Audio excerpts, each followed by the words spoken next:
અને આમાંથી પછી પાણી તળાવમાં જાય છે.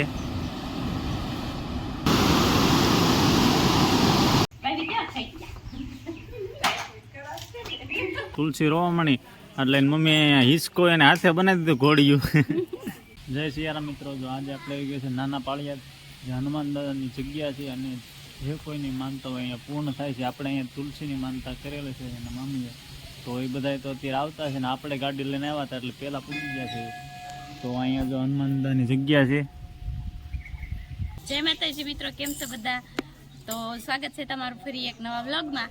આજે આપણે જો તુલસીની માનતા હતી અને પપ્પાએ કીધું એ પ્રમાણે, તો આજે જો અહીંયા આપણે હનુમાન દાદાએ આવેલા છે મંદિરે અને માનતા ભાભીએ કરી હતી તુલસીના મામીએ. તો આપણે આવ્યા છીએ નાના પાળિયાદ, એટલે મોટું પાળિયાદ નહીં, નાના પાળિયાદ આપણે હનુમાન દાદા છે. ને ત્યાં જો અમે ભૂમિની તો બધા હાલીને આવ્યા હતા, ભૂમિને બે મામી સાનની હંધાઈ હાલીને આવ્યા હતા ને આપણે ગાડીમાં આવ્યા છીએ. તો હવે જો મણિંદો ને એવું બધું આપણે બનાવવાનું છે, તો હું તમને બતાવું. આપણે અહીંયા આવીને જ મણિંદો બને એમ. તો હવે મણિંદો ને એવું ભાઈ ની બધા બનાવવા માંડ્યા છે, તો આપણે તમને ત્યાં જઈને જ બતાવીને બેન જો તુલસી અધેર જો ઘૂઘરો જો ને આમ જો તુલસીબેન ની આપણે માનતા હતી. તો હાલો કન્ટિન્યુ બ્લોગમાં બન્યા રહેજો. તો અહીંયા આપણે પ્રસાદી બનાવવાની શરૂઆત થઈ ગઈ છે, લોટ ને એવું બંધાવા માંડ્યું છે અને ભાભી ની બધા આવીને આવ્યા હતા, જો આવીને તરત બેસી ગયા છે પ્રસાદી બનાવવા. ભાભી ક્યાં થઈ ગયા? ઓલી બાજુ આપણે સૂલ ને એવું બધું છે. જો આપણે પ્રસાદી તો બની ગઈ છે અને પછી આપણે દર્શન કરવાના છે. હવે હનુમાન દાદાના દર્શન કરી લેવી અને પછી પ્રસાદી લઈ લેશું અને પછી આપણે જઈશું ઘરે. જો મિત્રો, હવે આગ ઉપર જુવારાનું કામકાજ ચાલુ છે, શ્રીફળ ને બધું વધારાય છે ને અહીંયા જો તુલસી રોવા મણી એટલે મમ્મી હિસકો એને હાથે બનાવી દીધું ઘોડિયું. જો અંગૂઠો શું મીંડા છે એનામ જો. જો મિત્રો, અહીંયા શ્રીફળ વધારવાનું ચાલુ છે, વિપુલભાઈ શ્રીફળ વધારે છે અને બીજા ઘણા પણ શ્રદ્ધાળુઓ અહીંયા આવેલા છે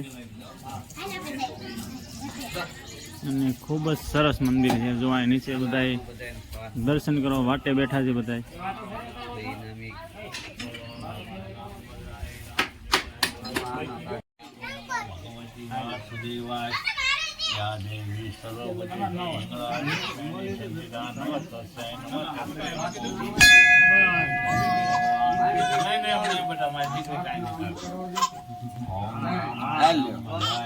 જો મિત્રો, આપણે નાના પાળિયાદ આવ્યા હતા ને વચમાં તળાવ આવ્યું એટલે ગાડી ઊભી રાખી દીધી, કારણ કે ઉનાળો છે એટલે પાણી બને એટલું બધું ક્યાંય જોયું ન હોય એટલે જો પાછળ પાણી હતું એટલે ઊભું રાખવાનું કીધું. સરસ મજાનું તળાવ છે, તો આપણને એમ થયું કે લાવો થોડી વાર જોઈ લેવી.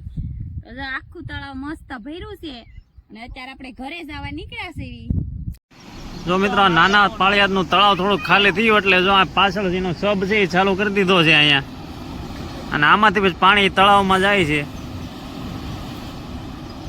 જોવાની બહુ મજા આવે એવું લાગે છે. કેમ લાગે તને? મજા આવે. તેમાં ગાડી ઊભી રખાવી, કેવું મસ્ત છે. આમ એમ થાય જોયા જ કરવું છે. તુલસી ઉઈ ગઈ છે એટલે ન કરતા એમ આમ મજા આવી જાય એવું છે.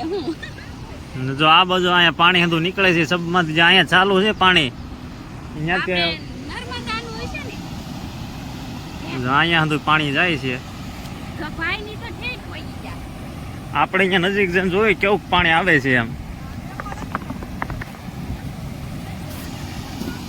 વિપુલભાઈ ને આપણે પેલા પૂગી ગયા જોવા હાટું. પાણી બહુ ફાસ્ટ આવે છે. આમ જાવ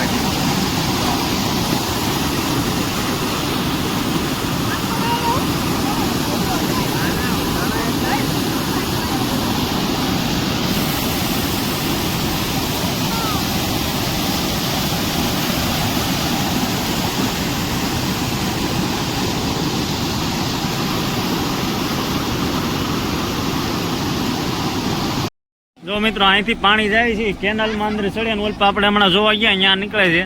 અને જો અહીંયા બીજી સાઈડમાં જે પાણી આવવાનું છે એ મેન વસ્તુ જો અહીંથી આ પાણી આવે છે, આ સામે તમને દેખાય અહીંયાથી. અને આ પાણી જે છોડવાનું હોય ત્યાં અંદર જતું એવું લાગે છે. અંદર જે તળાવ ખાલી થયું હોય એ બધું ભરાઈ જાય એનાથી. હા, બહુ સરસ જોવાની મજા આવી જાય ને એવું. આપણને આમ ક્યારેય જોયું ન હોય એટલે ગમે એમ.